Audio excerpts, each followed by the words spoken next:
Your name, sir? I'm Ronald. Ronald? Ronald Ratchford. Ratchford. It's nice to meet you.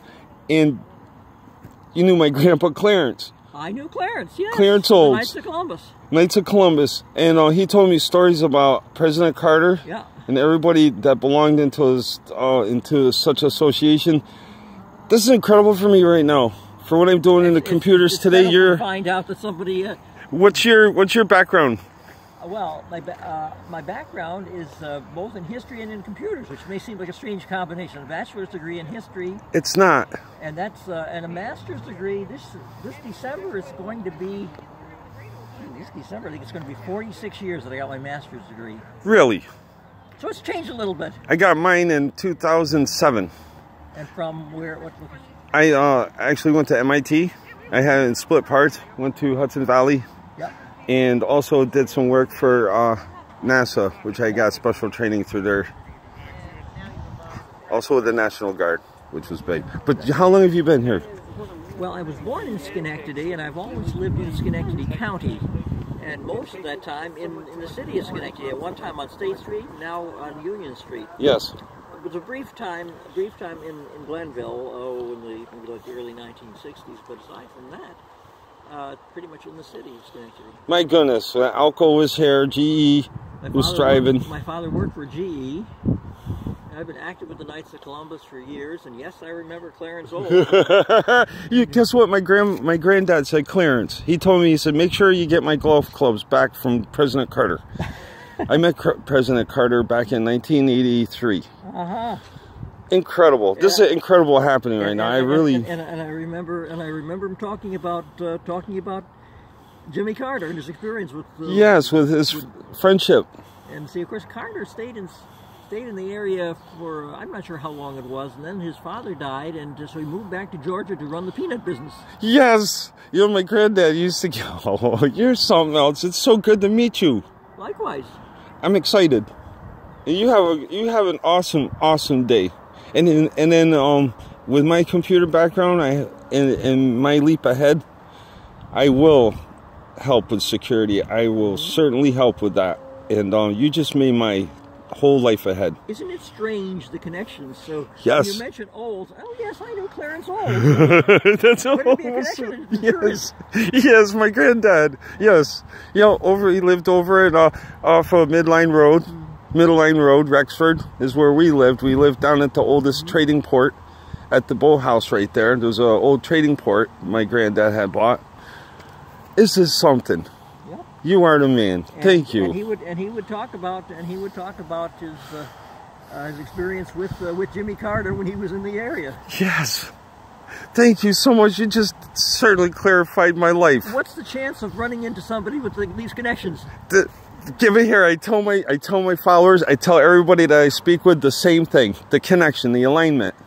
People sometimes do not realize the connections that can sometimes, some of the strangest places you meet and say, oh, isn't that fascinating? You want to hear something that you would enjoy? Yeah, what is that? When we did the computer technology of the future, they got a futuristic technology in there right now with plasma windows.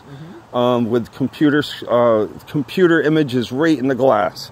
I met Siri, the computer image of Siri there. We did a ribbon cutting. They let me do the ribbon cutting. It was incredible doing this mainframe.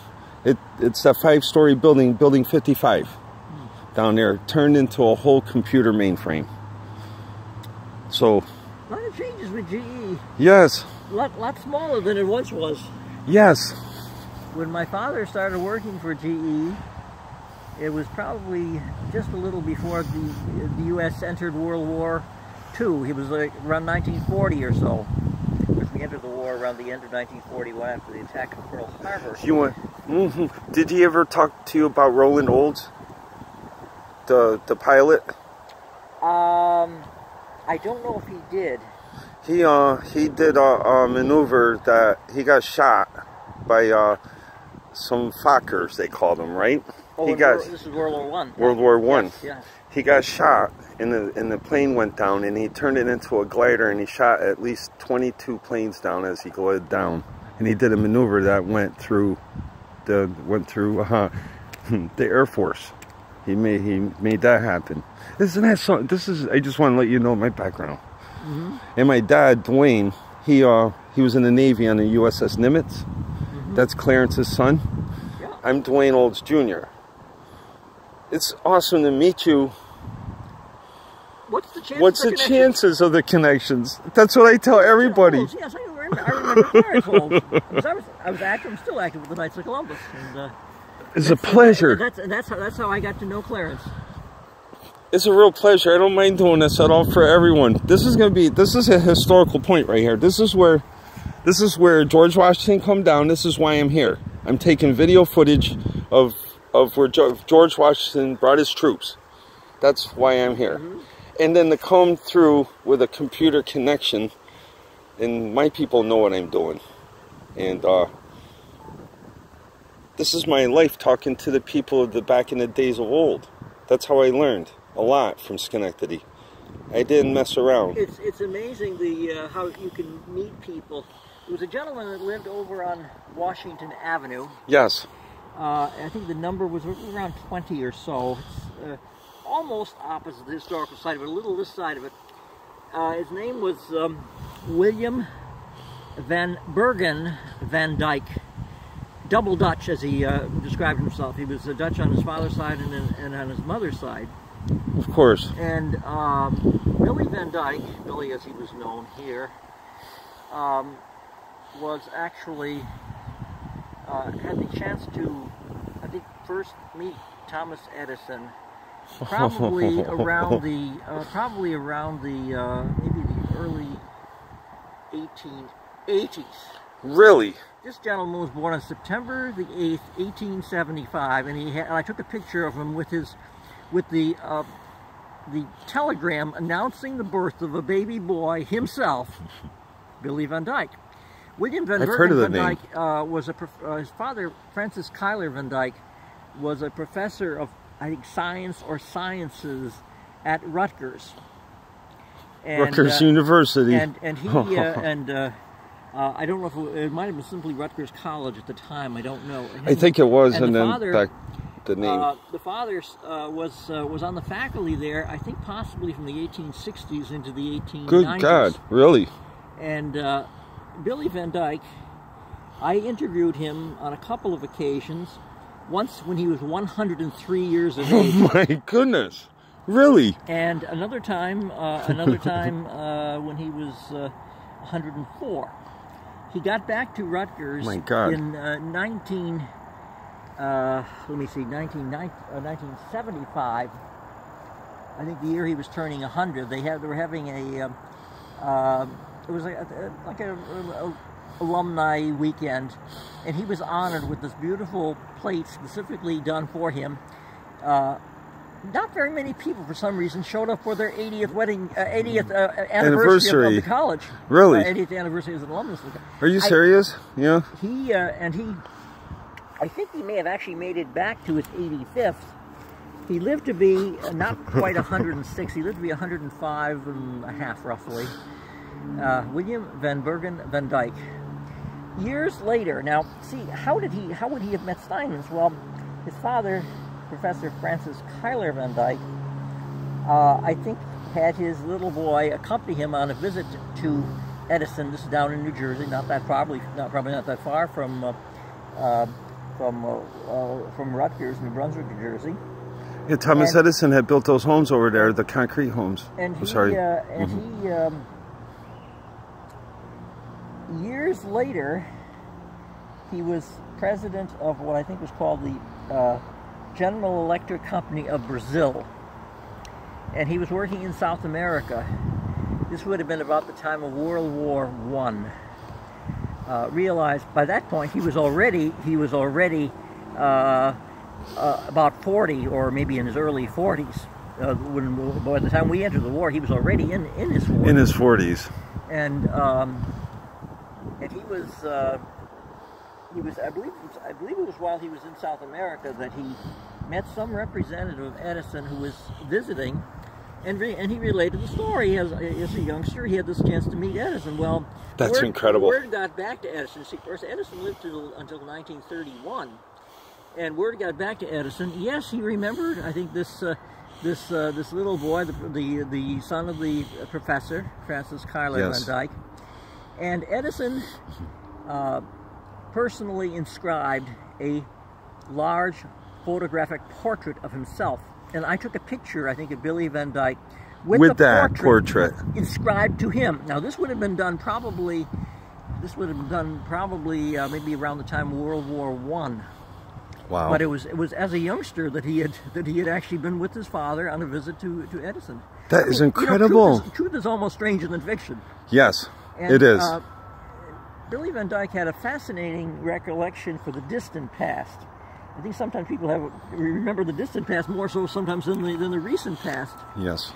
And he had a scrapbook Foundational. which became the basis of leading from one story to another story. And he showed me, I think, a little business card.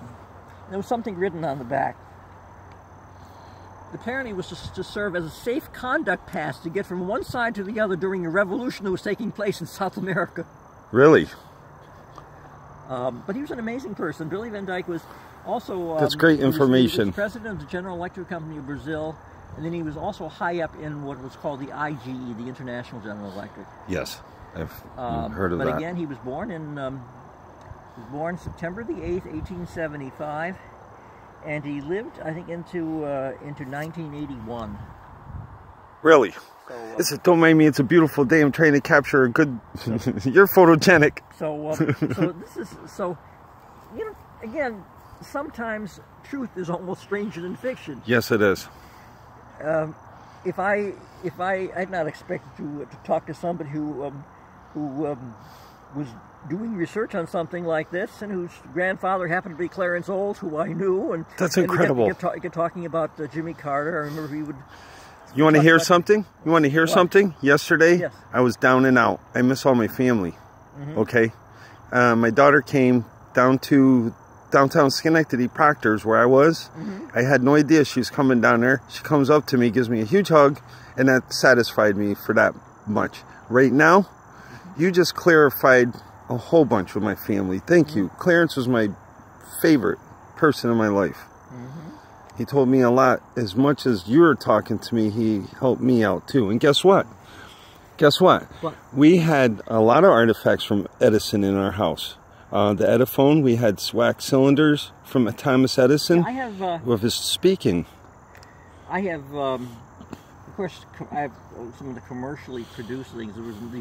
These said Edison's name, but they were not personal possessions of Edison. But I have a cylinder machine for an Edison cylinder machine. It's almost like a portable type of thing, which comes with you take the horn off, and then you have the cover. Yes, and I've seen them. Had those? Does that also use the cylinders? It would use cylinders. Yes. Yes. And then I have an Edison machine for the discs, for the big thick Edison discs. It was an Ediphone you recorded. And then I also happen to have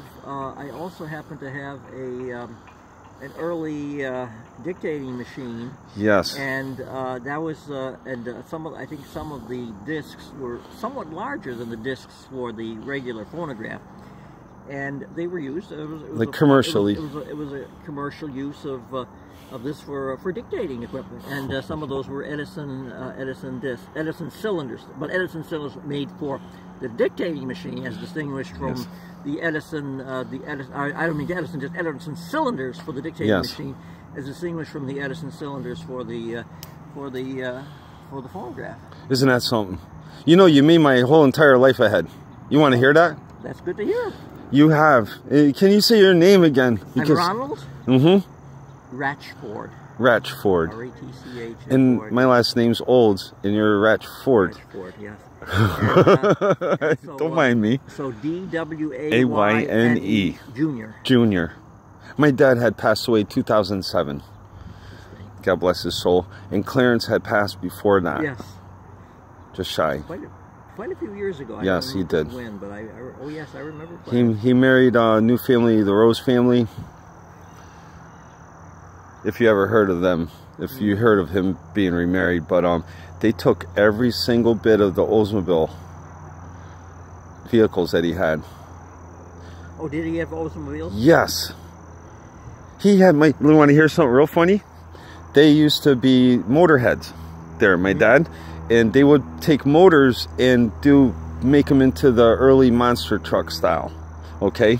And they had made a lawnmower with a 400cc engine in this lawnmower, and they put me in it and lifted right up, and I flew like 20 feet. I ended up in an old stove. That now, was Ransom. Ransom. Yes, that's a distant relative. And he was the one, of course, for whom the Oldsmobile was named. Yes. Amazing. Thank you so much. Nice to chat with you, isn't it? Yes, sir. You don't know what to expect when you... No, you just made, you know, this is worth more than anything in the world to me. Truth sometimes is almost stranger than fiction. You could write something and say, it can't be. But there are so many connections and so many coincidences and so many links from one thing to another. Yeah. I'm going to tribute you to my work ahead. Good. I promise you that. I appreciate that. You have a great day. Well, you too.